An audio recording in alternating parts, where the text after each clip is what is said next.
ബീഹാറിലെ മഹാസഖ്യത്തിന്റെ നിലനിൽപ്പ് സംബന്ധിച്ച് വ്യക്തമായ സന്ദേശമാണ് മുഖ്യമന്ത്രി നിതീഷ് കുമാറിന്റെ അധ്യക്ഷതയിൽ പാട്നയിൽ ചേർന്ന ജെഡിയു യോഗം നൽകുന്നത്.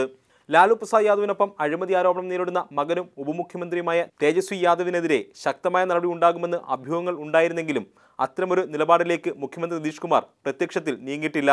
എന്നാൽ അഴിമതി ആരോപണം സംബന്ധിച്ച് ജനങ്ങളോട് എത്രയും വേഗം വിശദീകരിക്കണമെന്ന നിർദ്ദേശമാണ് നിതീഷ് തേജസ്വിക്ക് മുമ്പിൽ വെച്ചിരിക്കുന്നത്. അഴിമതി ആരോപണങ്ങളിൽ നിന്ന് മുക്തമാകണം, അല്ലെങ്കിൽ രാജിയെന്ന സൂചനയാണ് നിതീഷ് കുമാർ നൽകുന്നത്.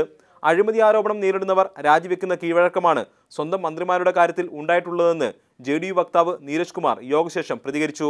बिहार के अंदर में हमारी पार्टी की सरकार 2005 में बनी, चाहे माननीय जीतन राम मांझी का मामला हो, माननीय रामाधार सिंह का मामला हो, आरएन सिंह का मामला हो, हमारे दल के लोगों ने भी किया है, तो हमने ഉദാഹരണം പേശ് കിയാ है. എന്നാൽ അഴിമതി ആരോപണം സംബന്ധിച്ച് പരസ്യ പ്രതികരണത്തിന് നിതീഷ് കുമാർ ഇതുവരെ തയ്യാറായിട്ടില്ല. ബിജെപിയുടെ ഗൂഢാലോചനയാണ് അഴിമതി കേസിന് പിന്നിലെന്ന് ആർജെഡി ആരോപണം ഉന്നയിച്ചിരുന്നു. എന്നാൽ ഇപ്പോൾ പരസ്യ പ്രതികരണം വേണ്ടെന്ന നിലപാട് നിതീഷ് കുമാർ തുടരുകയാണ്. അതേസമയം കഴിഞ്ഞ ദിവസം ചേർന്ന ആർജെഡി യോഗം തേജസ്വി യാദവ് രാജിവെക്കേണ്ട ആവശ്യമില്ലെന്ന നിലപാട് സ്വീകരിച്ചിട്ടുണ്ട്. മാതൃഭൂമി ന്യൂസ്, ഡൽഹി.